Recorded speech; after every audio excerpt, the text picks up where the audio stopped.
The numbers in the villages have started to move. 2 weeks ago, this wasn't showing up in the data. Now it is. And if you've been following along, you already know what set this in motion. But what started as a story about golf courses and water has now become something the real estate market is starting to feel directly. And once numbers start moving in a direction, they tend to keep going until something forces them to stop. So let's talk about what the market is actually showing right now, because most people looking at homes in this community or trying to sell one are not getting this information from anyone with a financial interest in the transaction. And that gap between what buyers are being told and what the data is actually saying is exactly where financial decisions go wrong. Inventory across the villages is up nearly 10% year over year, more homes sitting available at any given moment than there were this time last year. Now on the surface, 10% doesn't sound dramatic. Context matters enormously here. This is not a typical market where inventory fluctuates naturally with interest rates or seasonal pattern. The Villages has operated for years as one of the most consistently supply-constrained retirement communities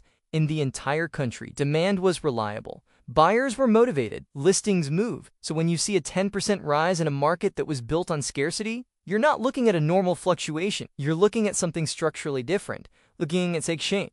It's some sums you're listing at roughly the same warrant. Buyers are pausing, reconsidering, taking more time. And when those two things happen simultaneously, supply accumulates, homes sit, and negotiating power shifts toward the person writing the check rather than the person cashing it. That shift, once it starts, tends to feed itself. More inventory means buyers have more choices. More choices mean buyers feel less urgency. Less urgency means they negotiate harder. And sellers watching other listings sit around them start to feel that pressure even the store their own home has been on the market.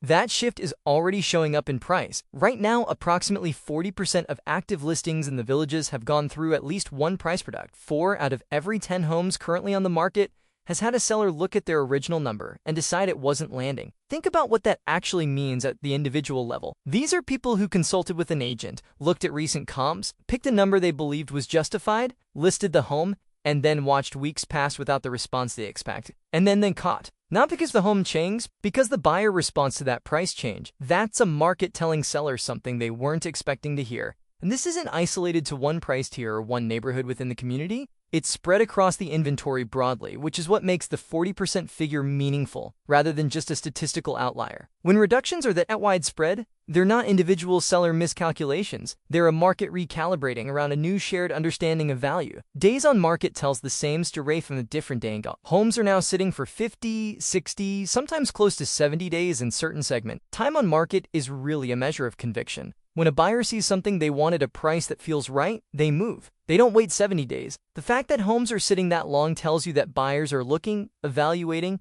and then choosing to wait, choosing to keep looking, choosing not to commit at the price being at. That's not apathy. That's a market full of buyers who have decided they have time on their side. And in negotiation, whoever has time on their side almost always win. That stretch of time also changes the psychology of a listing in ways that compound over week. A home that's been sitting 2 months attracts a different kind of buyer attention than one that just hit the market. Buyers start asking why it hasn't moved. Sellers, watching the calendar, start making concessions they wouldn't have entertained in week 1. The whole dynamic of negotiation quietly shifts, and it shifts in one direction. Now here's the part that most market recaps skip entirely. A premium in real estate is never just about square footage or finishes or location in the abstract. It's about an assumption. Specifically, it's the assumption that whatever justified the extra money will keep being, reliably, consistently, in the condition that made it worth paying for in the first place. Gulf-front homes in the villages have always carried a meaningful premium above comparable properties without course access. But that premium was never really about the land itself. It was about what the land faces, the open green fairway, the morning routine that starts 200 yards from your front door, the social life that builds organically around a course your entire neighborhood uses. The premium was a bet on continuity, on permanent, on the quiet, unspoken understanding that what you paid for would simply always be there. So what happens to that premium when the thing it's betting on becomes conditioned, not gone, available most of the time but no longer something you can count on without question? The premium compress it, because a buyer looking at a golf-front home today is doing a fundamentally different calculation than a buyer doing the same thing 18 months ago. Today, a buyer has seen enough to ask a question they simply weren't asking before. What if it isn't? What if it closes for stretches that nobody can schedule around? What if the view out the back window doesn't look like the listing photos for weeks at a time? What am I actually paying this premium for if the thing the premium is based on has become uncertain? That question doesn't kill the premium entirely, but it shaves it. It introduces a discount for uncertainty that didn't exist in the pricing before, and when that happens across the full range of Gulf front homes, course view properties, and listings that used lifestyle infrastructure as their primary selling,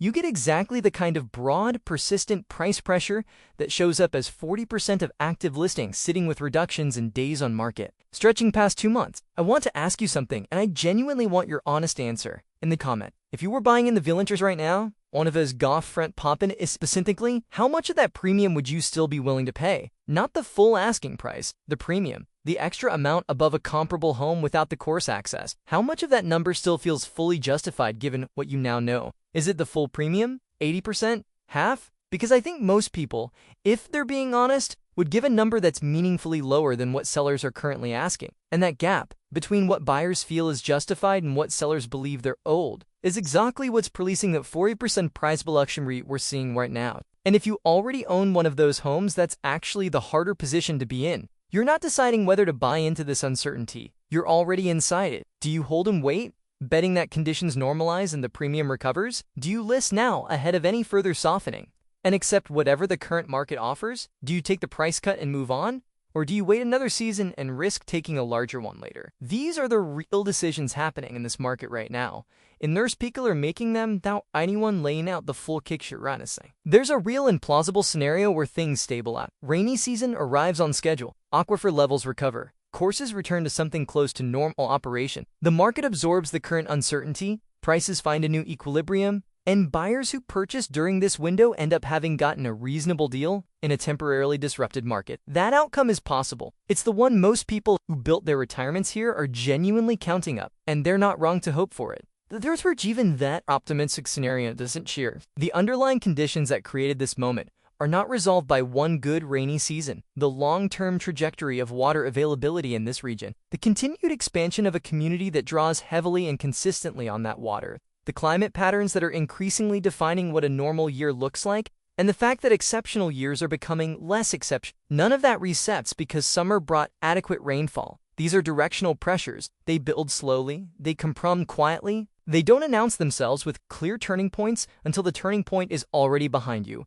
And the market, which is always pricing the future rather than the present, is beginning to factor that trajectory in. Not loudly, not dramatically, but it's in the inventory numbers, it's in the price reduction, it's in the days on market. The market doesn't wait for certainty to start adjusting. It adjusts on the shift in probability alone. And right now, the probability that this community will operate exactly as it always has, indefinitely, with Zachary Swart's constraints. That probability is lower than it was 18 months ago. Not zero, lower. And lower is enough to move prices. If restrictions ease and courses recover visibly and fully, confidence likely stabilizes and the current inventory surplus begins to clear. That's the recovery scenario, and it's a real one. But if the gap between what the sales process promises and what residents are experiencing day to day stays visible, with people still in the decision-making phase, keep encountering evidence that the lifestyle infrastructure here is under pressure, the confidence shift becomes something more durable. Confidence in a real estate market is deeply asymmetric. It accumulates slowly over years of consistent delivery, and it can erode far faster when delivery becomes inconsistent. Once a buyer starts to wonder, that wondering doesn't just disappear. It shows up in how they negotiate.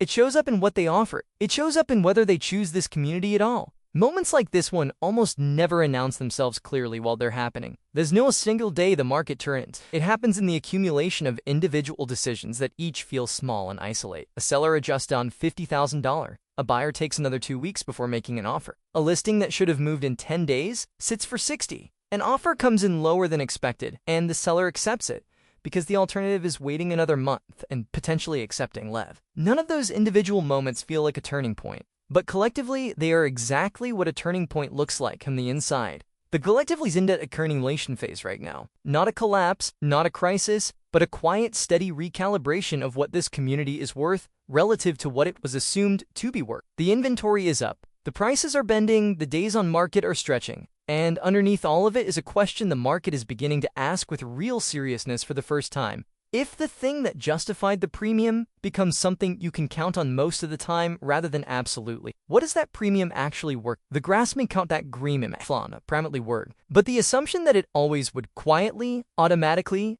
without question, forever. That was the real product being sold here for 30 years. Not just the homes, not just the course, the certainty, the permanent, the feeling that you had found a place where retirement would simply work. indefinitely, exactly as advertised. And assumptions, once they become visible to the people relying on them, have a way of never fully disappearing back into the background. You can't unsee what you've seen. You can't unknow what you know. And neither can the market. The numbers are moving, quietly, steadily, in one direction. There's numbers are non-section, how it starts, right before it starts showing up permanently in the price.